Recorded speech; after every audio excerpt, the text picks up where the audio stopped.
ప్రార్థన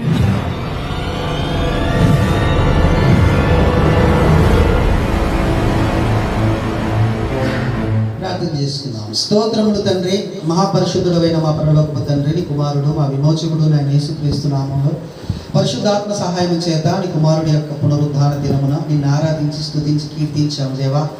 మరి నీ వాక్యం ధ్యానించడానికి అతి ప్రాముఖ్యమైన సమయంలోనికి మేము వచ్చి ఉండగా తండ్రి, నీ మాటలని నాయన విని నాయన దాని ప్రకారం నడిచి నీ కుమారుడు రాకడకు సిద్ధపడినట్లు ఇదిగో అల్పుడనైనా నాకు నీ ఆత్మ సహాయం చేత నీ జ్ఞానమును అనుగ్రహించి నా నోటికి మీరు మాటగా ఉండి నాతోనూ మాతోనూ మీరే మాట్లాడి మీ నామమునకు గొప్ప మహిమ ఘనత ప్రభావాలు పొందవలసిందిగా ప్రార్థన చేస్తుంటున్నాం తండ్రి. వింటున్నా నీ బిడ్డలు కూడా నాయన ఈ లోకానుసారమైన చింతలని, ఈ లోకానుసారమైన ఆలోచనలను, భారాలని, బాధ్యతలను తొలగించుకొని వింటున్న ఈ కొద్దిసేపు జీవవాక్యమును వింటున్నామని గ్రహించి దాని ద్వారా పరలోకం చేరాలని ఆశించి తండ్రి విని నాయన దాన్ని హృదయంలో పొందుపరుచుకొని భద్రపరుచుకొని ముందు కొనసాగడానికి కూడా నీ కృపను అనుగ్రహించి నడిపించి మాయం పొందుమని నీ ఆత్మ స్వాధీనకు ఈ ఉపదేశమును నాయన మమ్మల్ని మేము అప్పచెప్పుకొనొచ్చు, మమ్మల్ని తగ్గించుకొనొచ్చు నామమును ఏం చేస్తున్నారు యేసుక్రీస్తు నామముని ప్రార్థన సమర్పిస్తుంటున్నాము తండ్రి.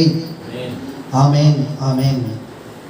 దేవాది దేవుడు మనందరి కన్న తండ్రి అయిన దేవునికి, అలాగే సర్వోన్నతుడు, సర్వాధికారి, సర్వశక్తిమంతుడైన దేవునికి, కృపగల దేవుడు, సైన్యములకు అధిపతి అయిన దేవుడు, మహాఘనత వహించిన దేవుడు, పరలోకమందు ఆసీనుడైన దేవునికి యేసుక్రీస్తు నామములో పరిశుద్ధాత్మ సహాయం చేత కోట్ల కొలది కృతజ్ఞతాస్తుతులు చెల్లిస్తుంటున్నాను.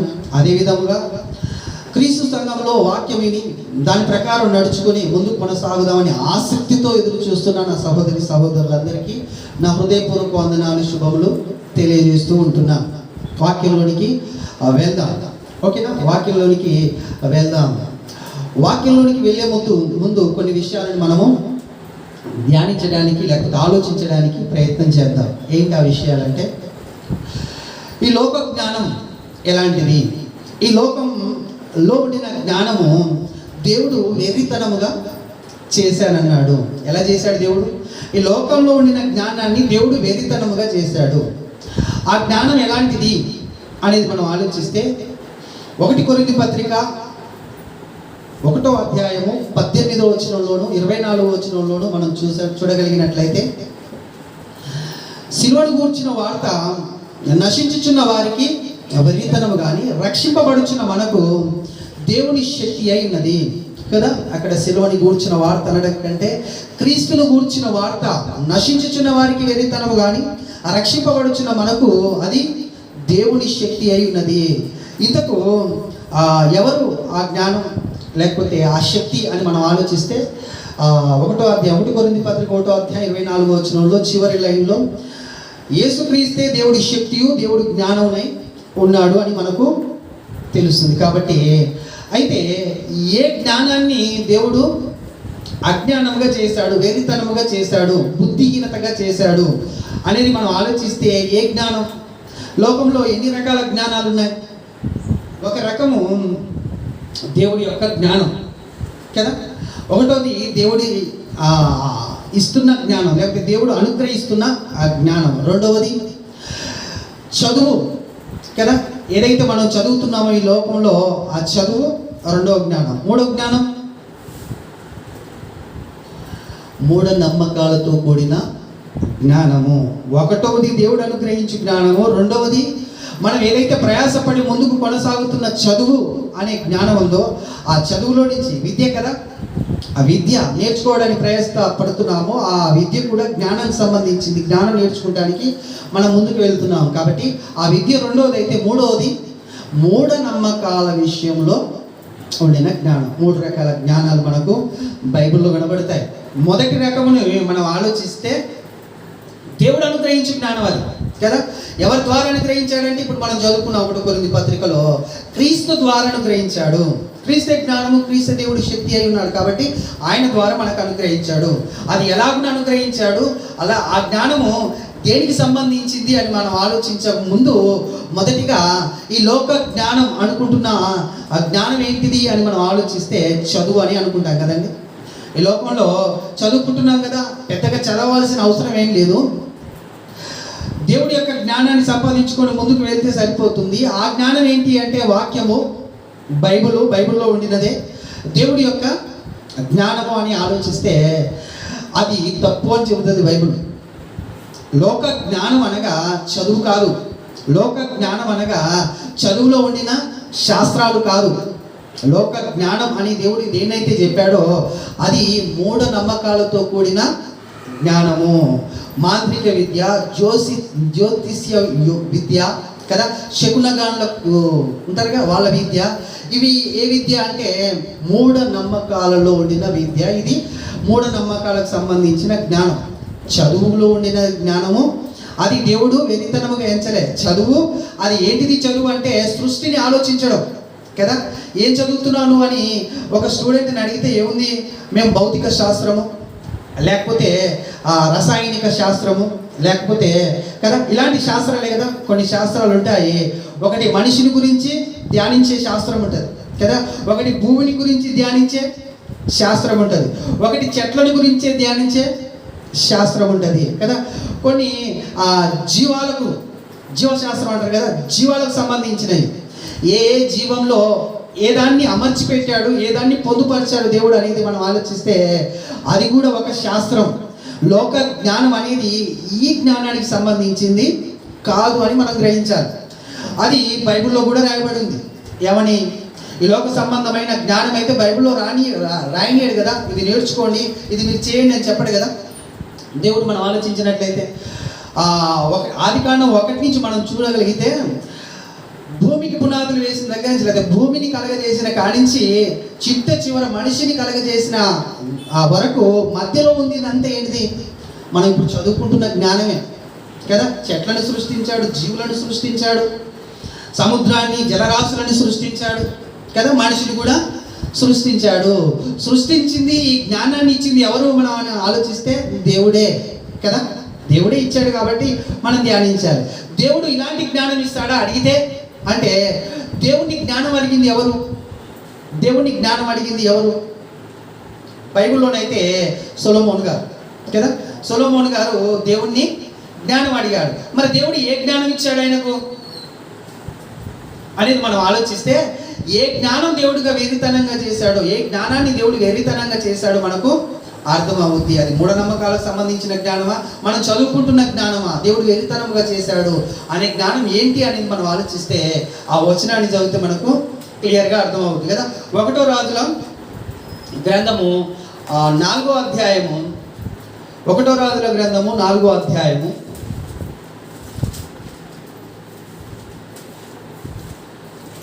29 నుంచి చూడండి. 1వ రాజుల గ్రంథము 4వ అధ్యాయము 29వ వచనం. దేవుడు జ్ఞానమును బుద్ధిని వర్ణింప శక్యము కానీ వివేచన గల మనస్సును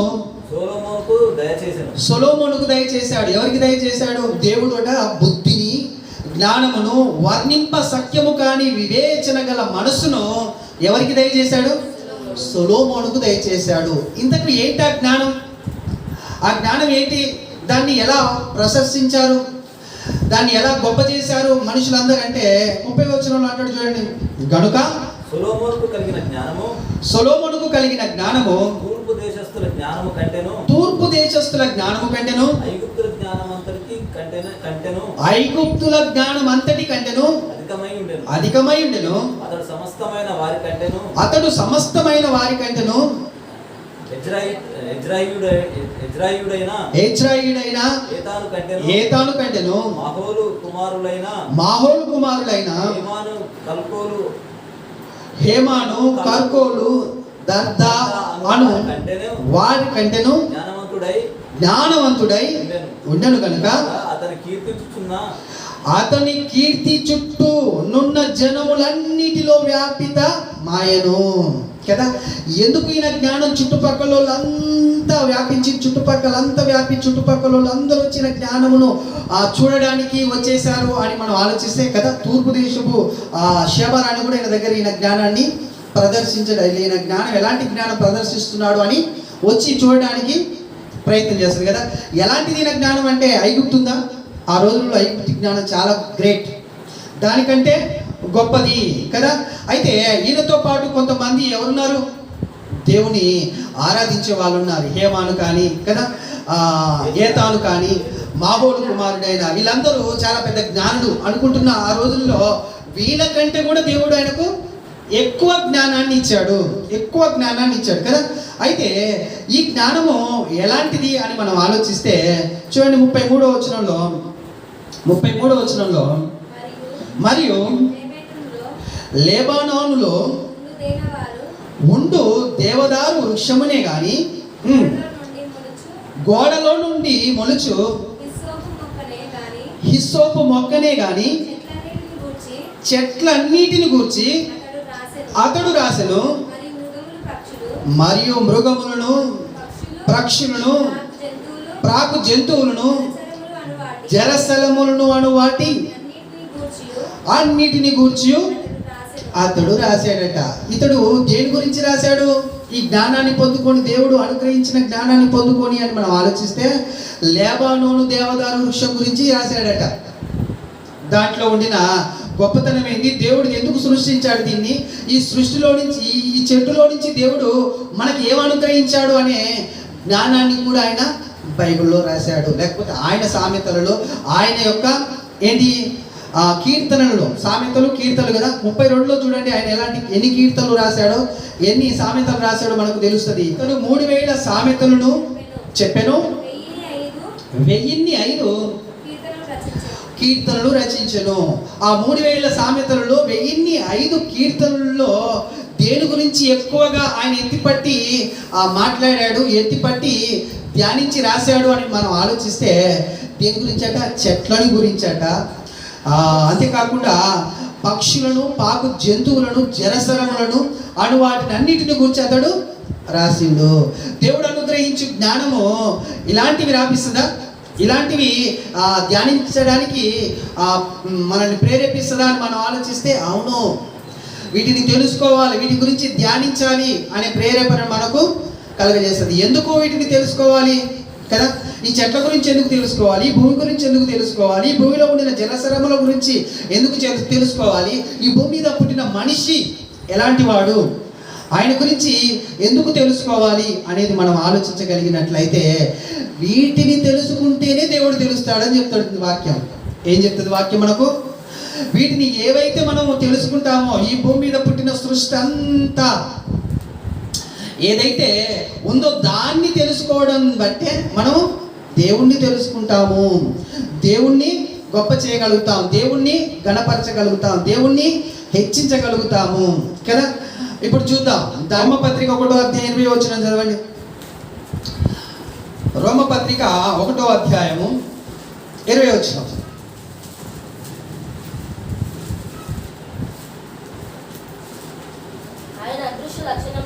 ఆయన అదృశ్య లక్షణములు అనగా ఆయన నిత్య శక్తియు, దేవత్వమును, జగత్తుత్పత్తి మొదలుకొని సృష్టింపబడిన వస్తువులు. ఏ వస్తువులట?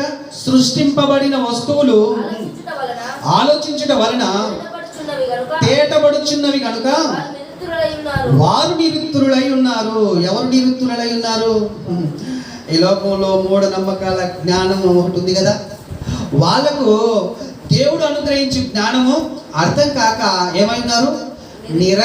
నిరుత్తురులై ఉన్నారు. అంటే ఆలోచన వెర్రితనముగా ఉంది, వాళ్ళ ఆలోచన అజ్ఞానముగా ఉంది, వాళ్ళ ఆలోచన ఎలా ఉంది? బుద్ధిహీనంగా ఉంది. ఎందుకు అంటే దేవుడు సృష్టించిన సృష్టిని ఆలోచించడం వలన దేవుడు తెలుస్తాడు నీకు. దేవుడు కనబడడుగా, దేవుడు మనకు కనబడతాడా? కనబడని దేవుడిని తెలుసుకోవాలంటే మనం ఏం చేయాలి? చెట్లను ఆలోచించాలి కదా, భూమిని ఆలోచించాలి కదా, భూమిలో ఉండిన సముద్రంలో ఉండిన జలచరములన్నిటిని మనము ఆలోచించాలి. సొలొమోన్ గారు ఏం చేశాడు? దేవుడు ఇచ్చిన జ్ఞానం చేత ఆలోచించాడు కదా. వాటిని అన్నిటిని ఆలోచించడం ద్వారా ఆయనకి ఏం తెలిసింది? దేవుడు చాలా గొప్పవాడు, దేవుడు చాలా గొప్ప జ్ఞాని. ఎలాంటి జ్ఞాని దేవుడు? అనంత జ్ఞాని. ఆయన జ్ఞానము మనము కొలవలేము, ఆయన జ్ఞానమును మనము పోల్చలేము, ఆయన జ్ఞానమును మనము వివరించలేము. అలాంటి జ్ఞానం, అనంత జ్ఞానం కదా. ఎప్పుడైనా కానీ దేవుని ముందల నేను జ్ఞానిని అనే మాట రావద్దు మనిషికి. ఎందుకంటే అనంత జ్ఞానుడు ఎవరి భూమి మీద లేనే లేరు. ఎక్కడున్నాడు అనంత జ్ఞాని అంటే పరలోకంలో ఉన్నాడు. ఆయన జ్ఞాని కదా. అయితే ఏం చేయబడుతుంది నీకు ఈ సృష్టిని ఆలోచించడం వలన అంటే దేవుడు ఎలాంటి వాడో నీకు తెలియజేయబడింది. 19 చూడండి, 1వ అధ్యాయము రోమపత్రిక 1వ అధ్యాయం 19 వచనం. ఎందుకనగా దేవుని గూర్చి తెలియశక్యమైనదేదో అది వారి మధ్య విషదమై ఉన్నది, దేవుడు అది వారికి విషదపరిచాడు.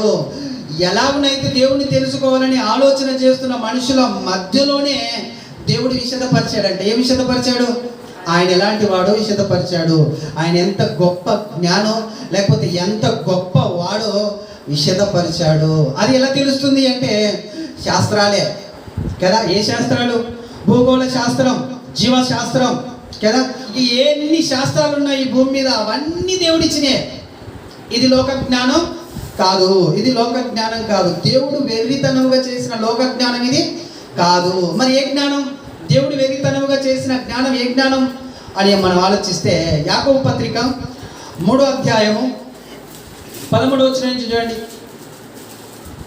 ఎలాంటి జ్ఞానమో మూఢనమ్మకాల జ్ఞానం, లేకపోతే భూ సంబంధమైన జ్ఞానం, ఈ భూమి మీద ఉండిన జ్ఞానం ఎలాంటిది అని మనం ఆలోచిస్తే మీలో జ్ఞాన వివేకములు గలవాడు ఎవడు? ఇదిగో వాడు జ్ఞానముతో కూడిన సాత్వికము గలవాడై తన యోగ్య ప్రవర్తన వలన తన క్రియలను కనపరచవలెను. అయితే మీ హృదయములలో సహింపనలవిని కాని మత్సరమును వివాదమును ఉంచుకొనిన వారైతే అతిశయపడొద్దు. సత్యమునకు విరోధముగా అబద్ధం ఆడవద్దు కదా. ఒకవేళ ఇలాగున మీరు చేసినట్లయితే, ఎలాగునా మత్సరమును వివాదములను ఉంచుకొని మీరు అతిశయపడుతూ సత్యమునకు విరోధముగా అడ్డం వచ్చినట్లయితే కదా, ఆ జ్ఞానం ఏ జ్ఞానం అంట? ఈ జ్ఞానము పైనుండి దిగి వచ్చినది కాక భూ సంబంధమైనది, ప్రకృతి సంబంధమైనది, దయ్యముల జ్ఞానము వంటిదినై ఉన్నది. దయ్యముల జ్ఞానము వంటిదై ఉన్నది. దయ్యముల జ్ఞానం లేకపోతే ప్రకృతి సంబంధమైన జ్ఞానం, దేవుడు వెర్రితనముగా చేసిన జ్ఞానం ఏ జ్ఞానం అంట? మత్సరమును వివాదములు. ఇంకా ఇక్కడ చెప్తాడు చూడండి క్లియర్గా 16వ వచనం. ఏలైనగా మత్సరమును వివాదమును ఎక్కడ ఉండునో అక్కడ అల్లరియు ప్రతి నీచ కార్యమును ఉండును ఉండును ఉండును. ఇది భూ సంబంధమైన జ్ఞానం. ఏంటిది? మత్సరమును వివాదమును అల్లరి కదా. సత్యమును అడ్డగించేది, సత్యమునకు విరోధముగా మాట్లాడే జ్ఞానం ఏదండి? ఎలాంటిది? భూ సంబంధమైంది, ప్రకృతి సంబంధమైంది. అంతేకాకుండా దయ్యముల జ్ఞానం వంటిది ఇది. ఈ జ్ఞానం కాదు దేవుడు మనకు అనుగ్రహించిన జ్ఞానం. ఈ జ్ఞానం కాదు దేవుడు మనకు బోధించిన జ్ఞానం. అయితే ఈ జ్ఞానాన్ని వెర్రితనముగా చేశాడు దేవుడు. ఏ జ్ఞానాన్ని? ఈ దయ్యముల జ్ఞానాన్ని, ప్రకృతి సంబంధమైన జ్ఞానాన్ని వెర్రితనంగా చేశాడు. మనం అనుకుంటున్నట్టు చదువుకూడదు, లేకపోతే చదువులో ఉండిన ఆ శాస్త్రాలు ఏదైతున్నాయో మనం ఏదైతే చదువుకుంటున్నామో ఆ జ్ఞానాన్ని దేవుడు వెర్రితనముగా చేయలేదు. ఇంతకు ఎవరికి ఇస్తాడు దేవుడు? పైనుండి వచ్చు జ్ఞానము దేవుడు ఎలాంటి వారికి ఇస్తాడు కదా అనేది మనం ఆలోచిస్తే దానియేలు గ్రంథంలో చూద్దాం. కొన్ని మాటలు దానియేలు గ్రంథంలో మనము ధ్యానించడానికి ప్రయత్నం చేద్దాం. ఎవరికి ఇస్తాడు అని మనం ఆలోచిస్తే, దేవుడు రోషము కలిగి ఆయన యందు భయభక్తులు గల వారికి ఇస్తాడట జ్ఞానం. ఏ జ్ఞానం? దేవుడి యొక్క జ్ఞానం. ఏది? సిలువను గూర్చిన జ్ఞానము నశించుచున్న వారికి వెర్రితనం కానీ రక్షింపబడుచున్న వారికి దేవుని శక్తి అయి ఉన్నది కదా. ఆ శక్తిని కానీ జ్ఞానాన్ని కానీ దేవుడు ఎవరికి ఇస్తాడు అని మనం ఆలోచించగలిగినట్లయితే భయభక్తులు కలిగిన వారికి. జ్ఞానమునకు మూలం ఏంటండి? భయభక్తులే కదా.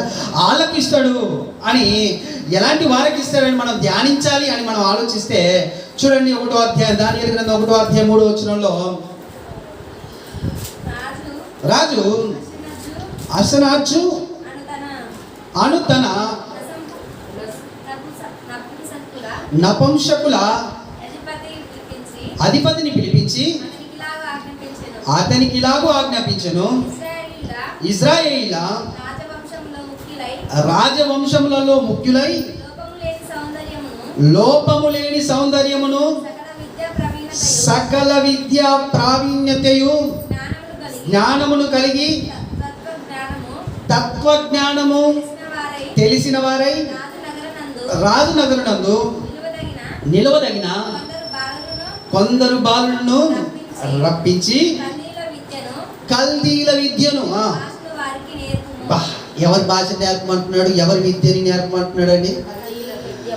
నెబుకద్నెజరు పిలిచేసి, ఇదిగో మనం చెరపట్టబడిన యూదుల్లో నుంచి మంచోళ్ళని, మంచి జ్ఞానవంతుల్ని, అక్కడ ఉన్న జ్ఞానం ఉంది కదా, ఆ జ్ఞానములో ఎదిగిన వారిని పిలిపించి ఏం చేయాలి, వాళ్ళకు కల్దీయుల జ్ఞానమును లేకపోతే కల్దీయుల యొక్క భాషను నువ్వు తెలియజేయి, నేర్పించు అని చెబుతున్నాడు.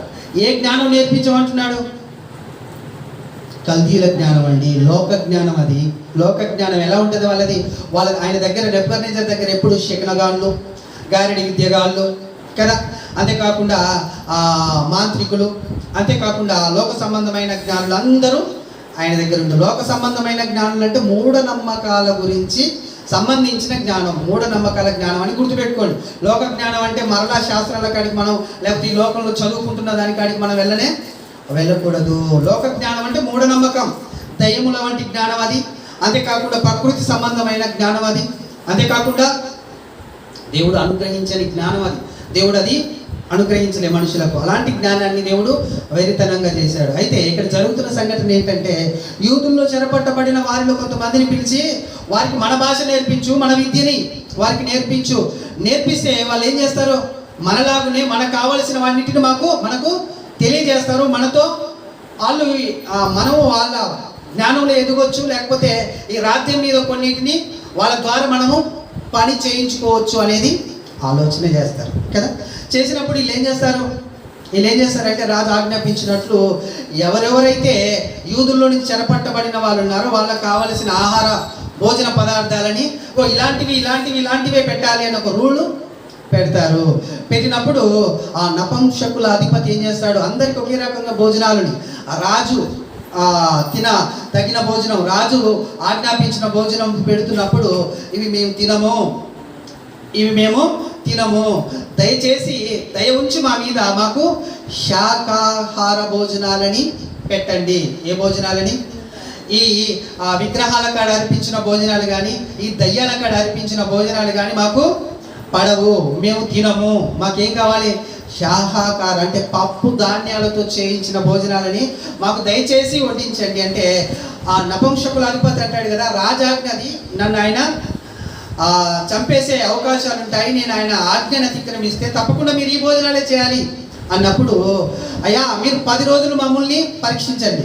10 రోజులు పరీక్షించండి. ఒకవేళ ఏ భోజనాల చేత జ్ఞానంగా సౌందర్యముగా ఉన్న వాళ్ళు ఉంటారో, ఆ భోజనాల చేత ఎవరైతే జ్ఞానులుగా సౌందర్యవంతులుగా ఉంటారో వాళ్ళకంటే మేము జ్ఞానవంతులుగా సౌందర్యం గలవారంగా ఉంటే మమ్మల్ని కంటిన్యూషన్ చేయండి, లేకపోతే అక్కడి నుంచి మేము ఆపేస్తాము అని చిన్న పరీక్ష పెట్టండి మాకు అని దానియేలు గారు నపుంసకుల అధిపతిని అడిగినప్పుడు ఆయన ఓకే అని అంటాడు. ఓకే అన్నప్పుడు ఆ 10 రోజుల తర్వాత ఆయన పరీక్ష తర్వాత జరిగిన ఫలితార్థాన్ని మనం చూస్తే 15 వచనంలో చూడండి. 1వ అధ్యాయము 15 వచనంలో 10 దినములైన పిమ్మట వారి ముఖములు రాజు భోజనము భుజించు బాలులందరి ముఖముల కంటే సౌందర్యముగాను కలగాను కనబడగా రాజు వారికి నియమించిన భోజనమును పానము కొరకైన ద్రాక్షరసమును ఆ నియామకుడు తీసివేసి వారికి శాఖ ధాన్యాదులునిచ్చెను. ఏం చేసిండు 10 రోజుల తర్వాత? 10 రోజుల తర్వాత ఏం చేసిండు అని మనం ఆలోచిస్తే, ఆ దానియేలు ఏదైతే చెప్పాడో, దానియేలు ఏదైతే పరీక్షించమన్నాడో ఆ పరీక్షలో నెగ్గాడు, ఆ పరీక్షలో నిలిచాడు కదా.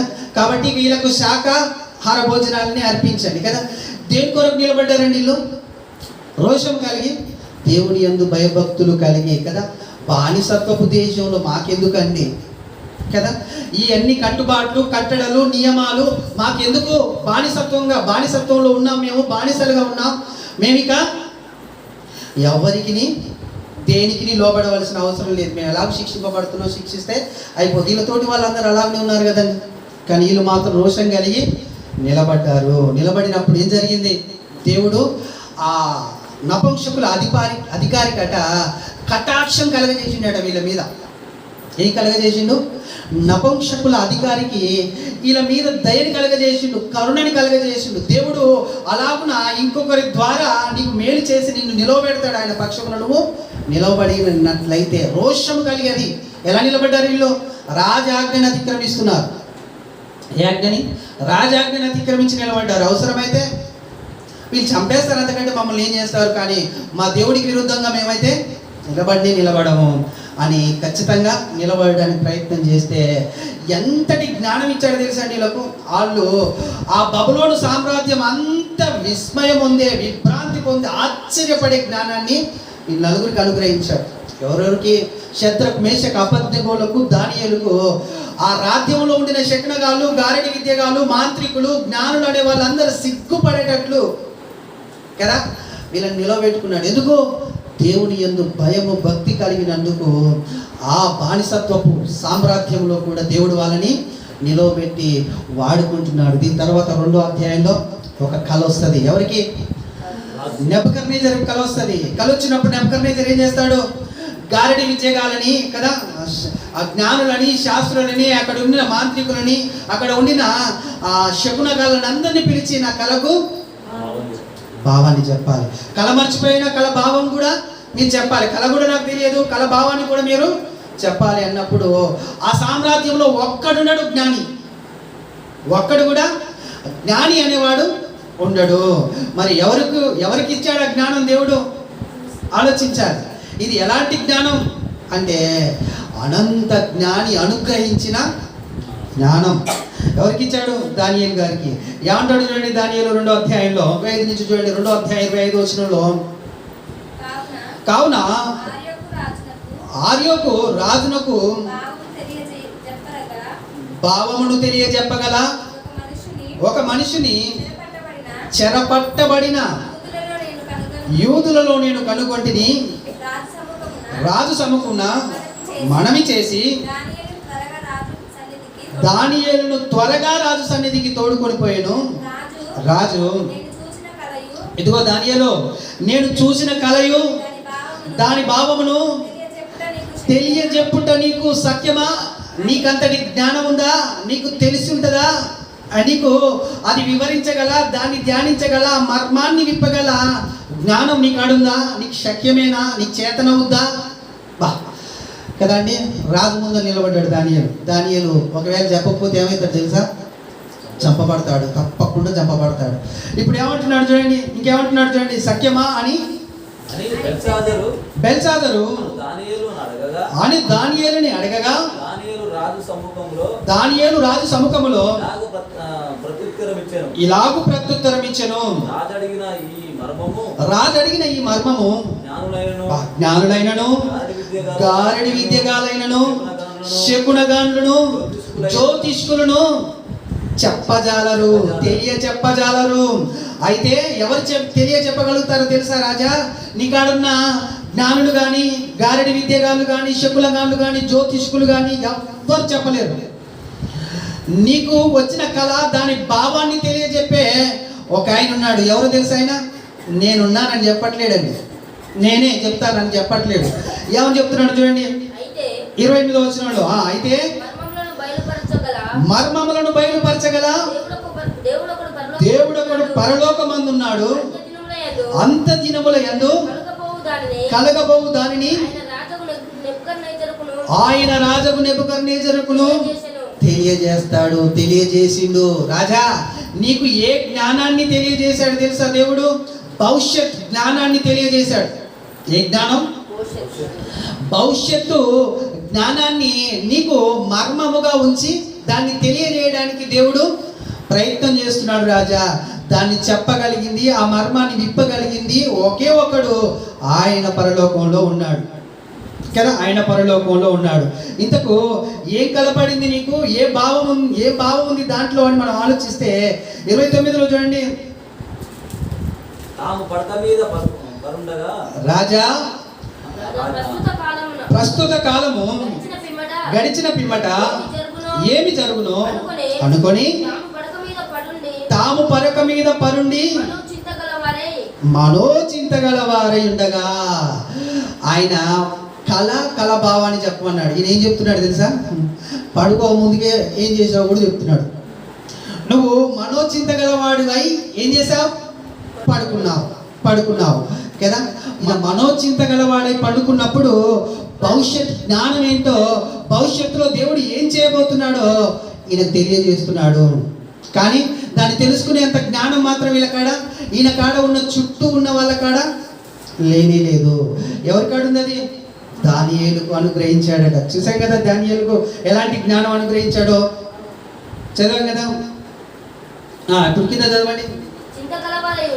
చింతగలవారై ఉండగా మర్మములను బయలుపరచువాడు కలగబోవు దానిని తమకి తెలియజేసెను. ఇతర మనుషులందరికంటే విశేష జ్ఞానం ఉండుట వలన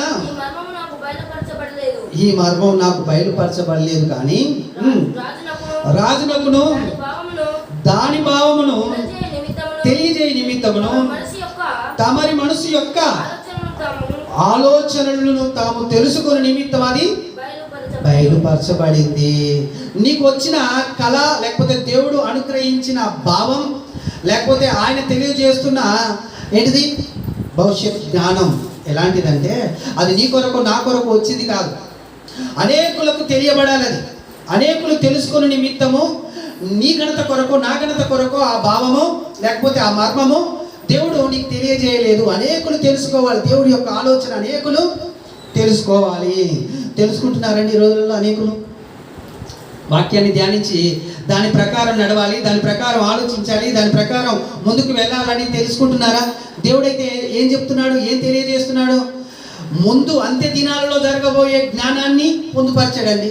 భవిష్యత్ జ్ఞానం అంటారు కదా దీన్ని. ఏ జ్ఞానం అంటారు? భవిష్యత్ జ్ఞానాన్ని ప్రకటిస్తున్నాడు దేవుడు. ఎవరి ద్వారా? ఆయన సేవకుల ద్వారా, ప్రవక్తల ద్వారా, బోధకుల ద్వారా కదా. భవిష్యత్ జ్ఞానాన్ని ప్రకటిస్తున్న దేవుడు మరి దాని ప్రకారం నడుచుకోవడానికి ప్రయత్నిస్తుంది. ఎవరు? చెప్పి చెప్పి చెప్పి చెప్పి అలసిపోతున్నాడు కదా దేవుడు.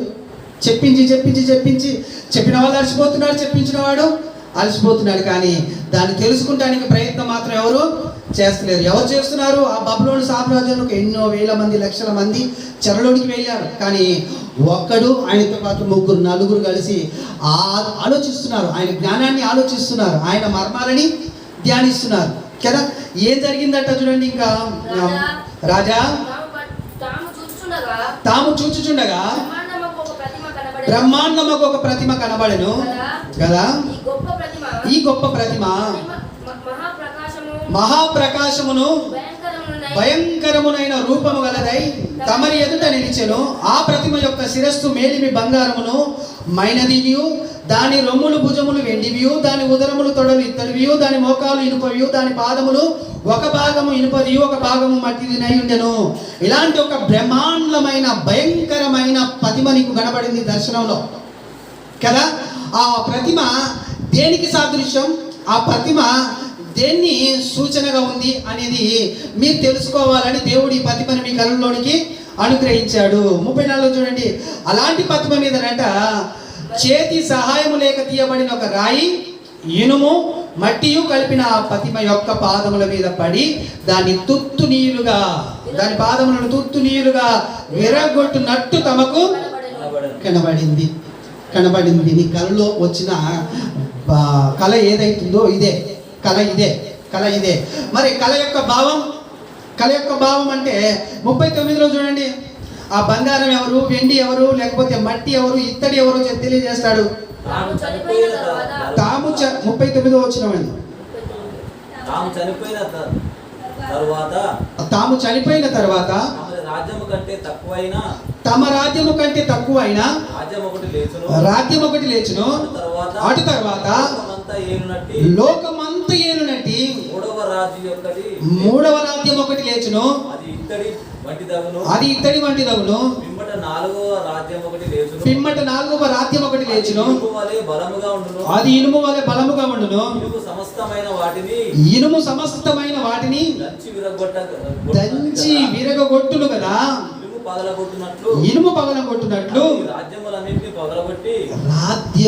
అంటున్నాడు. చూడండి, ఏంటి ఈ పతిమలో ఉండిన మర్మం అంటే, ఈ పతిమ 4 రాజ్యాలకు సాదృశ్యంగా ఉంది. మొదటిది బంగారము లా కనబడింది కదా తల. ఆ తల ఎవరో కాదు, నీవే, బబులోను సామ్రాజ్యం. రెండవది ఇత్తడి వెండిలా కనబడింది కదా. రెండవది ఎలా కనబడింది? వెండిలా కనబడింది కదా. ఆ వెండి మాధ్య పారసీకుల సామ్రాజ్యము. మూడవది ఇత్తడి కదా, అది గ్రీకు సామ్రాజ్యము. నాలుగవది ఇనుము మట్టితో కలిసింది కదా, అది రోమ ప్రభుత్వము. ఈ 4 సామ్రాజ్యాలు ఒక్క పతిమలో పెట్టి దేవుడు నీకు కళ చూయించాడు. అయితే ఆ కళ యొక్క భావంలో ఇవి రాజ్యాలు అని తెలియజేస్తున్నాడు. అంతే దినములలో జరగబోవే భవిష్యత్ జ్ఞానము రాజా. ఇది దేవుడు నీకు చూయించిన ఈ జ్ఞానము సామాన్యమైనది కాదు. దేవుడు నీకు చూయించిన ఈ దర్శనము సామాన్యమైనది కాదు, భవిష్యత్తు జ్ఞానము కదా. ఆలోచించినట్లయితే 34లో మరలా చూడండి, మరియు చేతి సహాయము లేక తీయబడిన ఒక రాయి ఈ ఇనుమును మట్టియు కలిపిన ఆ పతిమ యొక్క పాదముల మీద పడి దాన్ని పాదములను తుత్తునీయులుగా విర్రగొట్టిందటండి. పాదములని తుత్తునీయులుగా విర్రగొట్టిందంట. ఈ రాయి ఎవరింతకు పోయిన వారిని ధ్యానించాము కదా. ఈ రాయి ఎవరో కాదు, యేసు క్రీస్తు ప్రభుల వారు. ఆయన వచ్చి ఈ 4 రాజ్యాలని ఏం చేస్తాడు? కూల్ చేసిన తర్వాత ఈ 4 రాజ్యాల పైన సింహాసనాసీనుడై ఆయన ఏలుబడి చేస్తాడు కదా. ఈ రాయి పాదముల మీద పడిందట. ఈ పాదం మీద పడుతుందని ముందే యేసుక్రీస్తు మత్తయి సువార్త 21:44 మరియు ఈ రాయి మీద పడువాడు తునాతునకలైపోవును, కానీ అది ఎవని మీద పడునో వాణ్ణి నలిచేయును. ఈ రాయి ఎవడి మీద పడుతుందో వాడు నలిచివేయబడతాడు. ఈ రాయి మీద ఎవడు పడతాడో వాడు తునకలైపోతాడు. ఈ మాటకు అర్థం తెలుసా అండి? ఈ రాయి మీద పడేది ఎవరు? ఈ రాయి మీద పడేది ఎవరి మీద? ఈ రాయి మీద పడేది ఇప్పుడు మనం ధ్యానించాం. పాదముల మీద పడి తుత్తు నీరుగా 4 రాజ్యాలని చెత్త వలె చేసేసింది కదా. రాయితో దంచితే ఏమైంది? చెత్త అవ్వదు. రాయితో దంచితే ఏమైందండి? ఏదైనా కాయను మనం దంచిన, ఏదైనా వస్తువులను మనం దంచిన ఏమైంది? చెత్త అవుద్ది. చెత్తగా ఎగిరిపోతుంది. అంటే ఆ 4 రాజ్యాలు చెత్తలా ఎగిరిపోతాయి ఈ రాయి పడిన తర్వాత. అంటే ఈ రాయి భూమి మీదకి వచ్చిన తర్వాత దేవుడు ఎవరినైతే యేసుక్రీస్తుని పంపిస్తారో ఆయన వచ్చిన తర్వాత ఈ 4 రాజ్యాలు పోతాయి. ఆయన రాజ్యం స్థాపించబడుతుంది. ఆ రాజుల కాలంలో ఒక రాజ్యాన్ని దేవుడు స్థాపిస్తాడన్న మాట అక్కడ నెరవేరింది. ఇంతకు ఈ రాయి మీద మనం పడితే ఏమైతామంట? తునకలైపోతాం. మనం పడితేనా? ఈ రాయి మీద పడితే తునకలు అయిపోవడం ఎలా అనేది మనం ఆలోచిద్దాము.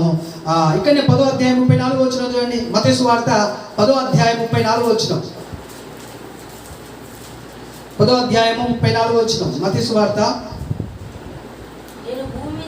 నేను భూమి మీదికి సమాధానము పంపవచ్చితినని తలంచకుడి, ఖడ్గమునే కానీ సమాధానమును పంపుటకు నేను రాలేదు. ఈయన రాయి అయితే ఈ రాయి మీద మనం పడితే, అంటే ఈయనలోనికి మనం వెళ్ళి బాప్తిసం తీసుకుంటే ఏం కలుగుద్దట? మనకు సమాధానం కలుగుద్దా? కలగదట. సమాధానం పంపడానికి వచ్చాను అనుకుంటున్నారా? సమాధానం పంపడానికి కాదు, ఖడ్గమునే పంపవచ్చు. తిని ఖడ్గం ఏం చేస్తుంది? తునకలు చేసేస్తుంది కదా. ఎలా చేసేస్తుంది అంటే, ఇప్పుడు యేసుక్రీస్తుని నమ్ముకున్నారు అనుకోండి, ఒకటే కుటుంబంలో ఒక్క వ్యక్తి నమ్ముకున్నాడు అనుకోండి, ఏం చేస్తారు ఆ కుటుంబాలు? వెలివేస్తారు. అంటే ఒక ముక్క వెళ్ళిపోద్ది. ఇంకిద్దరు నమ్ముకున్నారు అనుకో, వాళ్ళని కూడా వెలివేస్తుంది, వాళ్ళు కూడా వెళ్ళిపోతారు. ఇది కుటుంబానికి సంబంధించి. అదే గ్రామంలోనైతే ఒక 4 నమ్ముకున్నారు అనుకో, 4 కుటుంబాలు కదా, వాళ్ళని వెలివేస్తారు. మొన్న ఒక ప్రదేశంలో జరిగిన సంఘటన ఏంటంటే, ఒక గ్రామంలో ఒకటే కుటుంబం నమ్ముకుంది. ఆ కుటుంబంలో ఇల్లుని, ఆ ఇంట్లో ఉన్న వస్తువులన్నీ బయటేసి, ఇదిగో ఈ ఊళ్ళో నుంచి వెలివేయబడాలి మీరు పైసలు కట్టి. అంటే మీకు ఏమి వేసాం, మేము ఫైన్ వేసాం, మీరు యేసుక్రీస్తు నమ్ముకున్నందుకు ఫైన్ వేసాం, ఈ పైసలు కట్టి మరి మీరు ఈ గ్రామంలో నుంచి వెలివేయ, మళ్ళీ ఉండేది లేదు, పైసలు కట్టిన తర్వాత వెళ్ళిపోవాలి కదా. అంటే అర్థమైంది, పక్కకి వెళ్ళిపోతున్నారు, తునకలు అయిపోతున్నారు. రాయి మీద ఎవరైతే పడతారంటే, ఎవరైతే ఆ రాయిని ఆశ్రయిస్తారో, ఎవరైతే ఆ రాయిని కోరుకుంటారో, లేకపోతే ఆ యేసుక్రీస్తుని బాప్తిసం పొందుతారో, అక్కడి నుంచి ఏమైందట, తునకలైపోతారు. మధ్యలో విభేదాలు చేసి చెదిరిపోతారు. కుటుంబాలు కానీ, గ్రామాలు కానీ, కదా, దేశాలు కానీ ఏమైతాయి.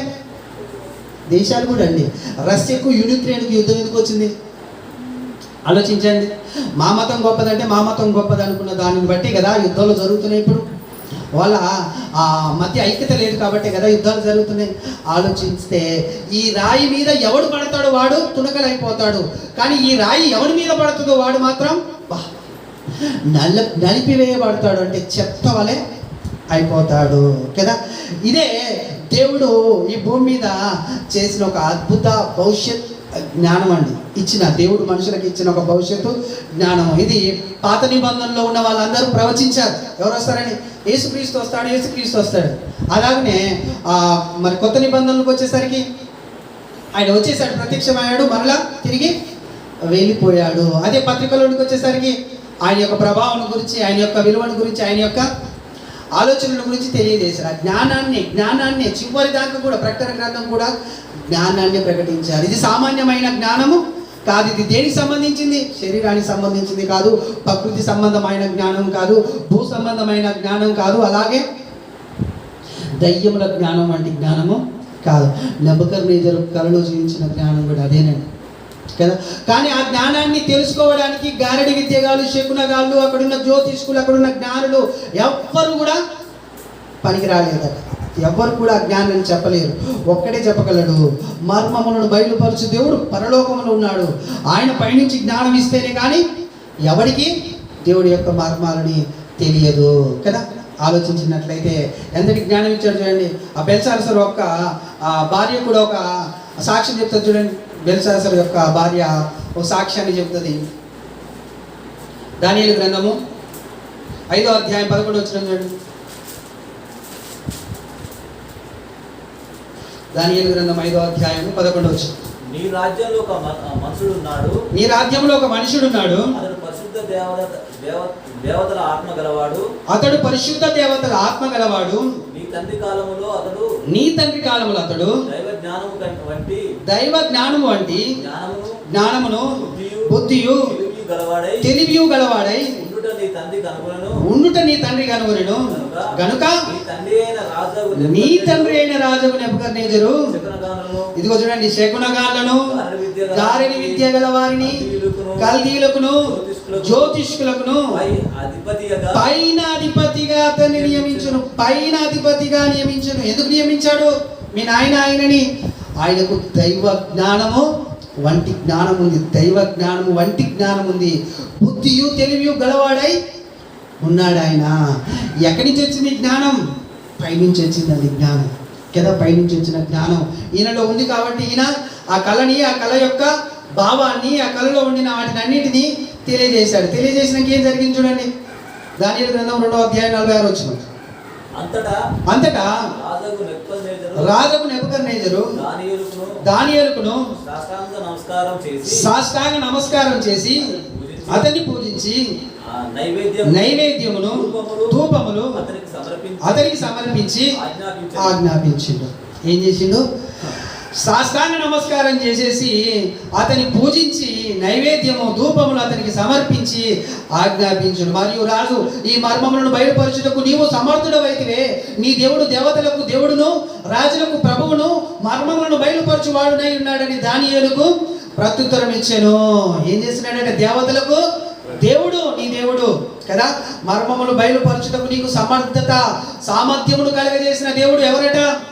దేవతలకు దేవుడు ఆయన. అంతేకాకుండా ప్రభువులకు రాజులకు ఆయన ప్రభువు, రాజులకు రాజు ఆయన. చాలా గొప్ప దేవుడు నీ దేవుడు కాబట్టి నువ్వు ఏం అడుగుతావో చెప్పు, అవన్నీ ఇచ్చేస్తాను నీకంటే నాకు ఒక్కడికే కాదు రాజా, నా తోటి వారికి కూడా ఇవ్వాలి. ఎవరికి? శత్రుకు, మేషకు, అబేద్నెగోలకు కూడా. చూడండి 48వ వచనంలో 2వ అధ్యాయం 48వ వచనం. అప్పుడు రాజు దానియేలును బహుగా హెచ్చించి అనేక గొప్ప దానములు ఇచ్చి అతని బబులోనులో బబులోను జ్ఞానులందరిలో ప్రధానిగా నియమించెను. అంతేనా? సరే, సంస్థానములంతటి మీద అధిపతిగాను బబులోను జ్ఞానులందరిలోను ప్రధానునిగాను నియమించెను. అంతటా దానియేలు రాజునొద్ద మనవి చేసుకొనగా రాజు శద్రకు, మేషకు, అబేద్నెగోయు వారిని కూడా బబులోను సంస్థానముల మీద విచారణకర్తలుగాను నియమించెను. అయితే దానియేలు రాజు సన్నిధిలో ఉండెను కదండి. అతనితో పాటు అతనితో ఉన్న వారికి కూడా ఘనత వచ్చేసి ఏ సంస్థానాల మీద ఉంచాడట? రాజా సంస్థానాల విచారణకర్తలుగాను వారిని కూడా దేవుడు నియమించాడు కదండి. ఎంత గొప్ప దేవుడు కదండి. ఆలోచించి చూడండి. రోషంగా నిలబడ్డారు అంతే వీళ్ళు, భయభక్తులు కలిగి నిలబడ్డారు అంతే వీళ్ళు. నిలబడినందుకు నేను ఏం చేశాడు? రాజ సంస్థానాలన్నిటి మీద. ఇప్పుడు శకనగాళ్ళు ఎడిపోయారు, గారెడి విద్యగాళ్ళు ఎడిపోయారు. ఆలోచించండి. జ్యోతిష్కులు ఎడిపోయారు, జ్ఞానులు ఎడిపోయారు. అందరూ వాళ్ళు ఏమంటారు తెలుసా? ఇలాంటిది ఒక మర్మాన్ని ఈ భూమి మీద ఏ మనుషులు తెలియజేయలేడు అంటాడు. కానీ తెలియజేశాడయ్యా. ఎవరో తెలుసా? దానియేలని చెరపట్టబడిన యూదుల్లో ఉన్న ఒక మనుషులు తెలియజేశాడు మీ నాన్న కాలంలో అని బెత్షెబా భార్య చెప్తుంది కదా. ఆలోచించి చూసి అలాంటి జ్ఞానం ఎవరికి ఇస్తాడు అంటే భయభక్తులు కలిగి రోషం గల వారికి దేవుడు అలాంటి జ్ఞానాన్ని అనుగ్రహిస్తాడు. ఇలాంటి జ్ఞానం మరి లోకానికి ఎలా కనబడుతుంది? ఇలాంటి జ్ఞానం ఎలా కనబడుతుంది అని మనం ఆలోచిస్తే 19వ అధ్యాయం అపోస్తుల కార్యములు 19వ అధ్యాయము 19వ వచనం చూడండి. ఈ జ్ఞానాన్ని ప్రకటించిన తర్వాత అక్కడ ఆ దయ్యపు జ్ఞానాన్ని ఏం చేస్తున్నారో చూడండి ఒకసారి. 19 అపోస్తుల కార్యములు 19వ అధ్యాయం 19వ వచనం. మరియు మాంత్రిక విద్య అభ్యసించువారు అనేకులు పుస్తకములు తెచ్చి అందరి ఎదుట వాటిని కాల్చివేసి. ఎందుకు? ఇక్కడ కూడా భవిష్యత్ జ్ఞానాన్ని ప్రకటించాడు పౌలు గారు. అయ్యా, ఇప్పుడు ఇక్కడ సంబంధించిన మనుషుల మధ్యలో ఉండిన జ్ఞానం అది ప్రకృతి సంబంధమైనది, భూ సంబంధమైనది, అంతేకాకుండా దయ్యముల జ్ఞానం అయ్యా. కాబట్టి దేవుడి జ్ఞానాన్ని ఇదిగో క్రీస్తు ద్వారా మనకు అనుగ్రహించాడు. ఆయన నమ్ముకుంటే మనం పరలోకం వెళ్తామని చెప్పినప్పుడు వాళ్ళందరూ అలా మాంత్రిక ఈ విద్య గల పుస్తకాలన్నింటినీ తీసుకొచ్చి ఏం చేశారు? తగలబెట్టేశారంట కదా. ఏమైతుంది జ్ఞానం? ఏమైతుంది జ్ఞానం అంటే వెర్రితనంగా కనబడతలే. ఇన్ని రోజులు అనుసరించిన ఆ జ్ఞానం వాళ్ళు ఏం చేస్తున్నారు? అగ్నికి అప్పచెప్పేస్తున్నారు కదా కదా. కొంతమంది ఇదే జ్ఞానాన్ని వెర్రితనము, పిచ్చి అని కూడా అంటారు. ఇక్కడ 26, 24లో చూడండి. అపోస్తుల కార్యంలో 26వ అధ్యాయం 24 వచనం ముగిస్తాను ఇక. 26వ అధ్యాయం 24 వచనం. ఈ జ్ఞానాన్ని ఎలా తృణీకరిస్తున్నారు చూడండి. అతడు ఇలాగున సమాధానం చెప్పుకొనుచుండగా పేస్తు, పౌలా, నువ్వు వెర్రివాడవు, అతి విద్య వలన నీకు వెర్రి పట్టినదని గొప్ప శబ్దముతో చెప్పాను. ఏం పట్టిందట? నాకు వెర్రి పట్టిందట. భవిష్యత్ జ్ఞానాన్ని ప్రకటిస్తున్న పౌలు వెర్రివాడండి. ఏ జ్ఞానాన్ని ప్రకటించాడు ఈయన? చూడండి 17వ అధ్యాయంలో 17వ అధ్యాయము ఏ జ్ఞానాన్ని ప్రకటిస్తే వెర్రివాడు అని అంటున్నారు అని మనం ఆలోచిస్తే 17వ అధ్యాయము 30వ వచనంలో చూడండి. అపోస్తుల కార్యం 17వ అధ్యాయం 30వ వచనం. ఆ అజ్ఞాన కాలమును దేవుడు చూచి చూడనట్టుగా ఉండెను. ఇప్పుడైతే అంతటను అందరును మారు మనసు పొందవలెనని మనుషులకు ఆజ్ఞాపించుచున్నాడు. ఎందుకనగా తాను నియమించిన మనుషుని చేత నీతిని అనుసరించి భూలోకమునకు తీర్పు తీర్చబోయే ఒక దినమును నిర్ణయించి ఉన్నాడు. మృతుల నుండి ఆయనను లేపినందున దీన్ని నమ్ముటకు అందరికీ ఆధారం కలగజేసి ఉన్నాడు. మృతుల పునరుద్ధానమును గూర్చి వారు వినినప్పుడు అనుంది. ఏ జ్ఞానం ఇది? దేనికి తెలియజేస్తున్నాడంటే అక్కడికి సంబంధించిందే కాదు కదా. కదా, అక్కడ పరిస్థితులను బట్టి సంబంధించిన జ్ఞానం కాదు. వృత్తులప్పుడు నువ్వు చచ్చిపోయిన తర్వాత తిరిగి లేసే జ్ఞానాన్ని ప్రకటిస్తే ఏమంటున్నారు? వెర్రివాడవయ్యా నువ్వు, వెర్రివాడవు నువ్వు. ఇది ఎక్కడిది? చచ్చిపోయిన తర్వాత ఏమైతే మనకెక్కడ తెలుస్తుంది? కానీ ఆ భవిష్యత్ జ్ఞానాన్ని దేవుడు ఈ లేఖనాలలో బంధించి లేకపోతే పొందుపరిచి మనకు అనుగ్రహించాడు దేవుడు కదా. ఇలాంటి జ్ఞానము ఎలాంటిది? దేవుడు అనుగ్రహించు జ్ఞానం, భవిష్యత్ జ్ఞానం. మరి ఇలాంటిది ప్రకటిస్తున్నప్పుడు వేరేవారే కాదు, ఇంకా మాట్లాడతారు. చూడండి యెషయా గ్రంథం 30వ అధ్యాయము 10వ వచనం చూడండి, 11 నుంచి చూడండి డైరెక్ట్. అడ్డము రాకుండుడి, త్రోవ నుండి తొలగుడి, ఇజ్రాయేలు పరిశుద్ధ దేవుణ్ణి సంగతి మా యొద్ద ఎత్తకుడి అని భవిష్యత్ జ్ఞానములతో పలుకువారునై ఉన్నారు. అందుచేతను ఇజ్రాయేలు యొక్క పరిశుద్ధ దేవుడు ఇలాగ సెలవిస్తున్నాడు. మీరేం చేస్తున్నారు తెలుసా? భవిష్యత్ జ్ఞానాన్ని ప్రకటిస్తున్న మనుషుల్ని అడ్డం తొలగండి. మాకు మీరు చెప్పొద్దు, మీ మాటలు వేరితనం. మీరు దయ్యముల జ్ఞానాన్ని బోధిస్తున్నారు, మీరు దయ్యములకు అధిపతులు, లేకపోతే మీరు వెర్రి వాళ్ళు, పిచ్చి వాళ్ళు అనేటట్టు మాట్లాడతారు కదండి. ఇప్పుడు మాట్లాడలే పౌలు గారిని అలా మాట్లాడుతున్నప్పుడు దేవుడు ఒక మాట సెలవిస్తున్నాడు. ఎవరికి? లోక జ్ఞానాన్ని ఆధారం చేసుకొని నడుస్తున్నారు కదా, మీకు ఏం జరుగుతుందో తెలుసా? భవిష్యత్తులో భవిష్యత్ జ్ఞానాన్ని ప్రకటిస్తున్నాడు అండి దేవుడు. ఏమని చెప్తున్నాడు చూడండి, ఈ వాక్యము వద్దని త్రోసివేసి బలాత్కారమును కృత్రిమమును నమ్ముకొని అట్టి వాటిని ఆధారం చేసుకుంటుంది కనుక ఈ దోషము మీకు ఎత్తైన గోడ నుండి జోగిపడబోచున్న గోడ వలె, గోడ అడ్డవలే అగును. అది ఒక్క క్షణములోని హఠాత్తుగా పడిపోద్ది. లోక జ్ఞానం ఉందే, మూఢ నమ్మకాల జ్ఞానం ఉందే, ప్రకృతి సంబంధమైన జ్ఞానం ఉందే, భూ సంబంధమైన జ్ఞానం ఉందే, దయ్యముల జ్ఞానం ఉందే, అది ఒక్క క్షణంలోనే పడిపోద్ది, ఒక్క క్షణంలోనే పడిపోద్ది. భవిష్యత్ జ్ఞానం మరి తరతరాలు, యుగ యుగాలు, నిత్యము అంతము లేనిదై అక్కడ నువ్వు ప్రకాశించు నిమిత్తము అది ఏం చేస్తుంది? నిన్ను నడిపిస్తుంది భూమి మీద కదా. కొద్ది కాలము ఈ జీవితకాలం కదా. ఎలాంటిది మనిషి జీవితం అంటే దేవుడు తెలియజేస్తాడు. ఎలాంటిది? ఆవిరి వంటిది, గడ్డి పువ్వు వంటిది, నీటి బుడగ వంటిది.